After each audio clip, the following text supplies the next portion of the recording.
के दाता, सांसों के स्वामी, ये नैया की पतवार तुमको है अर्पण। जीवन के दाता, सांसों के स्वामी, ये नैया की पतवार तुमको है अर्पण। प्राणों के प्यारे बाबा हमारे, प्राणों के प्यारे बाबा हमारे, तुझे तेरा सब कुछ समर्पण समर्पण। जीवन के दाता, सांसों के स्वामी, ये नैया की पतवार तुमको है अर्पण।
बाबा तुझ पे है अर्पण।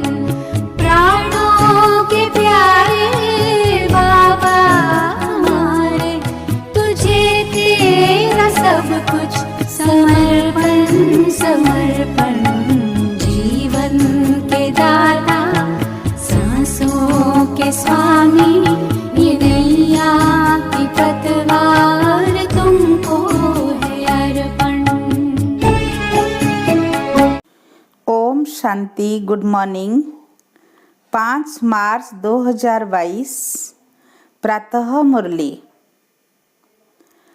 बाप दादा मधुबन। मीठे बच्चे, बाप से तुम्हें सुमत मिली है। तुम्हारी बुद्धि का ताला खुला है, इसलिए तुम्हारा कर्तव्य है सबको अपनी बुद्धि का सहयोग देना। प्रश्न: संगम युग पर तुम बच्चों के अंदर कौन सी आस उत्पन्न होती है जो बाप ही पूरी करते हैं?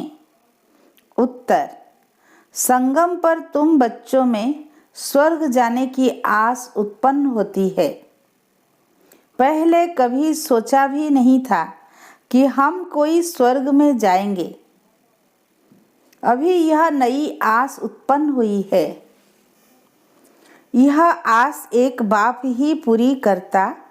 यह आस पूरी होने के बाद फिर कोई आस नहीं रहेगी। गायन भी है, अप्राप्त नहीं कोई वस्तु देवताओं के खजाने में।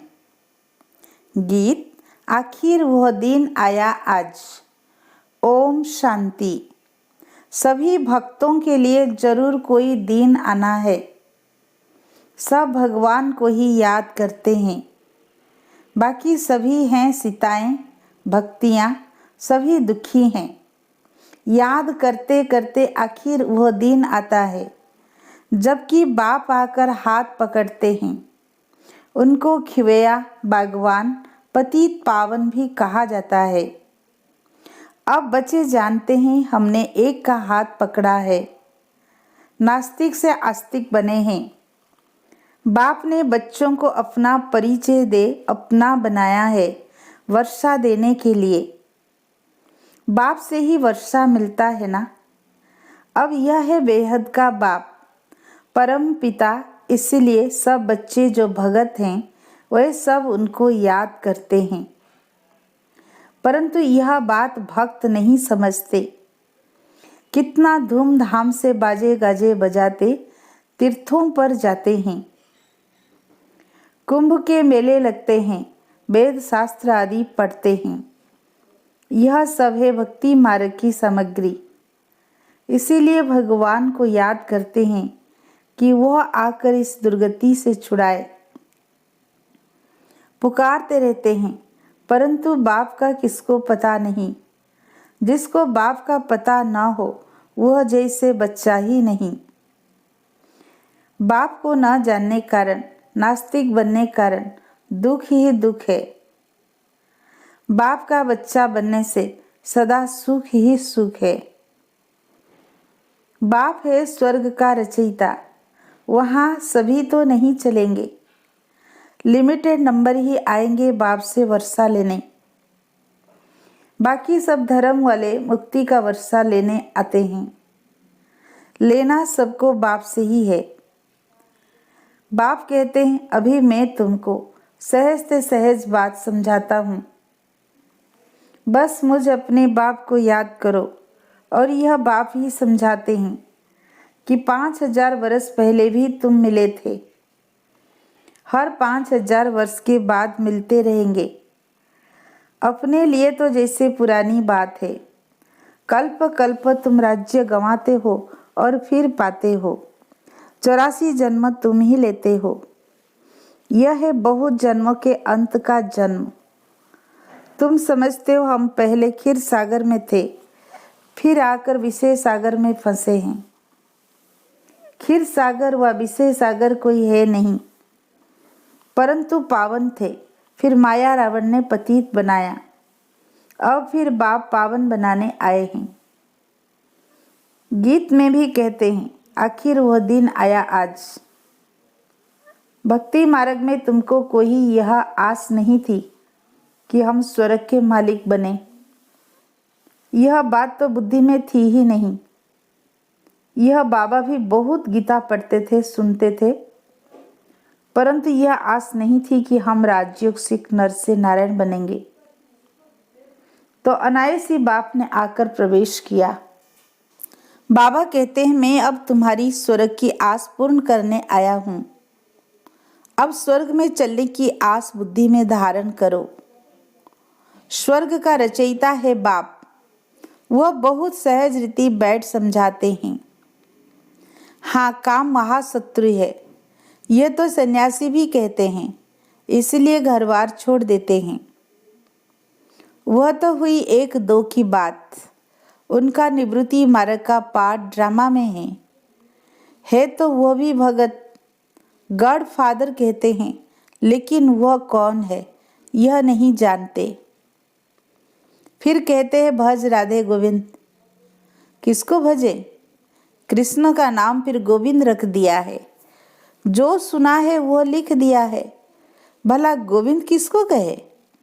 गौओं को चराने वाला, मुरली सुनाने वाला तो एक बाप ही है भी ह्यूमन गौ की बात। आगे तुम कुछ भी नहीं समझते थे। अभी बाबा ने आकर सुमत दी है। माया रावण कुमत देते हैं, बाप सुमत देते हैं। सुमत है शिव बाबा की, कुमत है रावण की।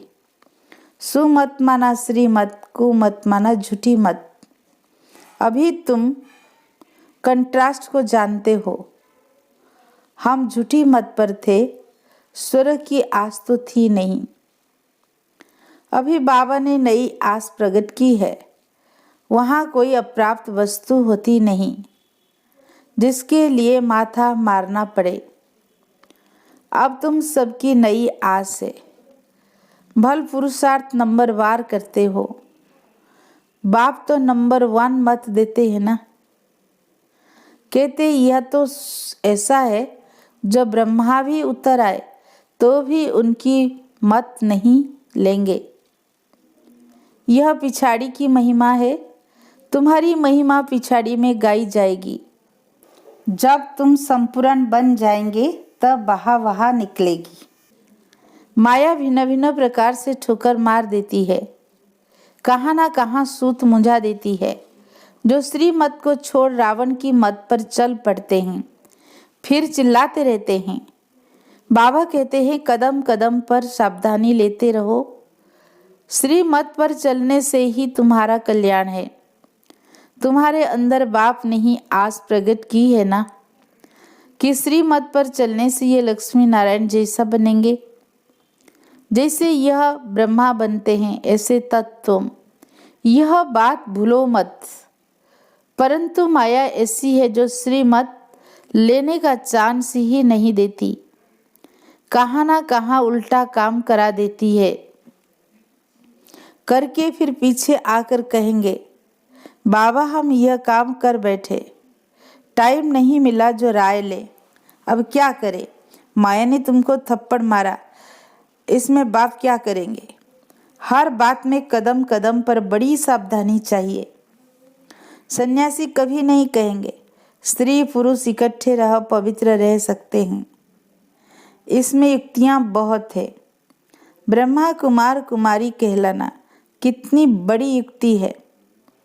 तुम बच्चे ब्राह्मण ब्राह्मणियां बनते हो तो कहाँ कुल को कलंक नहीं लगाना। बहन भाई का नाता कभी उल्टा नहीं होता। ला नहीं जो बहन भाई आपस में शादी करें। यहाँ तो सब भाई बहन हो जाते हैं। इस पर वो लोग हंसते हैं कि यह फिर कहाँ का रिवाज है। यह तो है ही नई बात।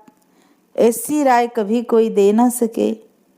कोई पूछे तुम बिके हो तो भाई बहन हो गए, तो बुद्धि में ये बिठाना है, क्योंकि सब की बुद्धि का ताला बंद है। पत्थर बुद्धि है तो तुमको उनकी बुद्धि का ताला खोलना चाहिए।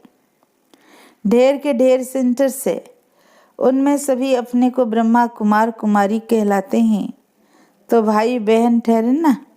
वह क्रिमिनल असल्ट कर न सके, इम्पॉसिबल है। यह तो नई रचना है ईश्वर की। वह कहते हैं गीता में तो कभी सुना नहीं है। बाप कहते ये तो मैं तुमको सिखलाता हूँ। फिर तो ना शिव बाबा होगा ना बिके होंगे। यह ज्ञान प्राय लोप हो जाएगा। फिर कहाँ सुन सकेंगे। अभी मैं तुमको राजयोग सिखला रहा हूँ। जब राजधानी की स्थापना पूरी हो जाएगी तो फिर यह सब खलास हो जाएगा। पांडवों ने राजधानी स्थापन की, यह भी शास्त्रों में नहीं है। देवताएं तो थे पावन दुनिया के मालिक, दैत्य है पति दुनिया के। इन्हों की फिर आपस में लड़ाई कैसे लग सकती। स्वर्ग में से नरक में लड़ाई करेंगे क्या। अच्छा भला असुरी और देवताओं की लड़ाई कैसे लगी। जरूर संगम होना चाहिए। यह अपना लश्कर ले आकर लड़ाई करे, हिसाब ही नहीं बैठता। जहाँ असुर है वहाँ देवता कोई है नहीं, जहाँ देवता हैं वहाँ असुर नहीं, तो फिर लड़ाई कैसे लग सकती। कौरव व पांडवों की लड़ाई भी लग न सके। जो श्रीमत पर चलते हैं वो कभी किसको लड़ाएंगे कैसे। लड़ाने वाले हैं मनुष्य।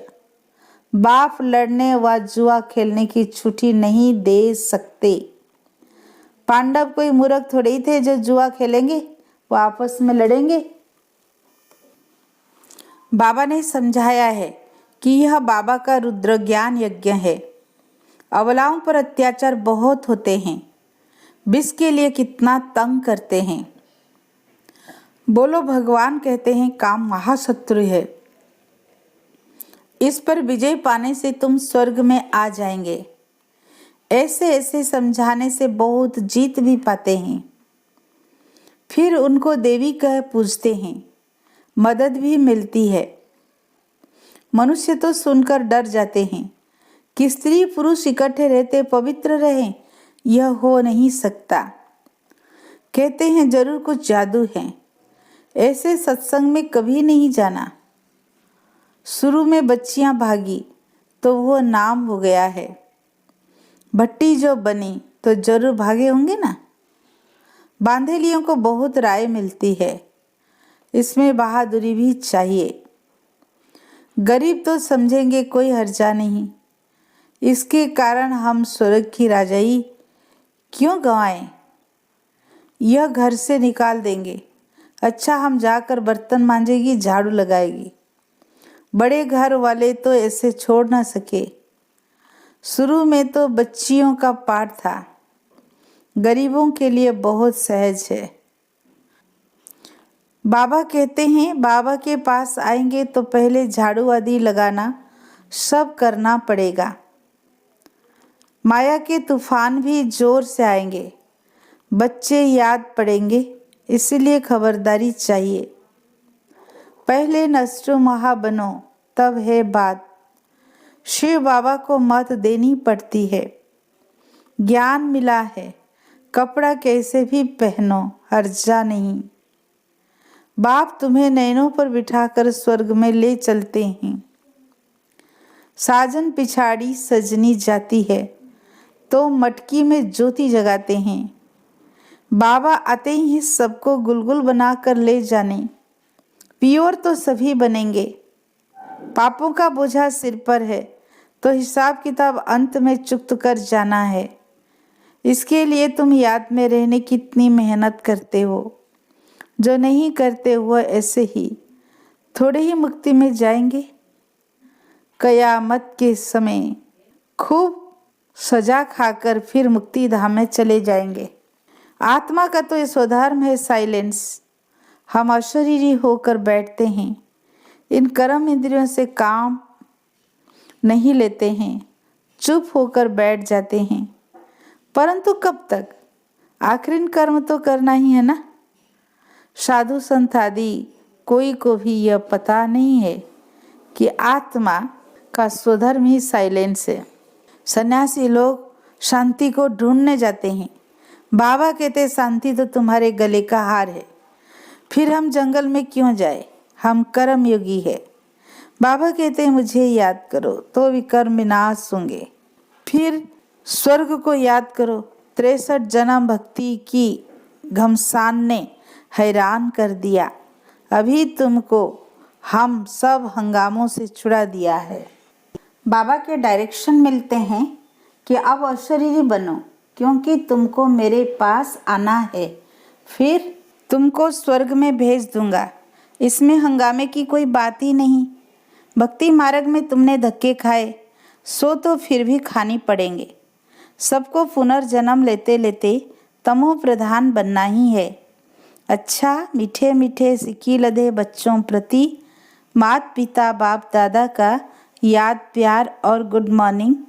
रूहानी बाप की रूहानी बच्चों को नमस्ते। हम रूहानी बच्चों की रूहानी बाप दादा को याद प्यार गुड मॉर्निंग, नमस्ते नमस्ते। प्यारे बाबा को शुक्रिया शुक्रिया शुक्रिया। धारणा के लिए मुख्य सार। फर्स्ट पॉइंट, कदम कदम पर बड़ी सावधानी से चलना है। श्रीमत पर मुंझना नहीं है। कभी कुल को कलंक नहीं लगाना है। सेकेंड पॉइंट, बाबा के पास जाने के लिए पुराने सब हिसाब किताब चुक्त करने हैं। अशरीरी बनने का पूरा अभ्यास करना है। वरदान, बाप की समीपता के अनुभव द्वारा स्वप्नों में भी विजयी बनने वाले समान साथी भव। भक्ति मार्ग में समीप रहने के लिए सत्संग का महत्व बताते हैं। संग अर्थात समीप वही रह सकता है जो समान है।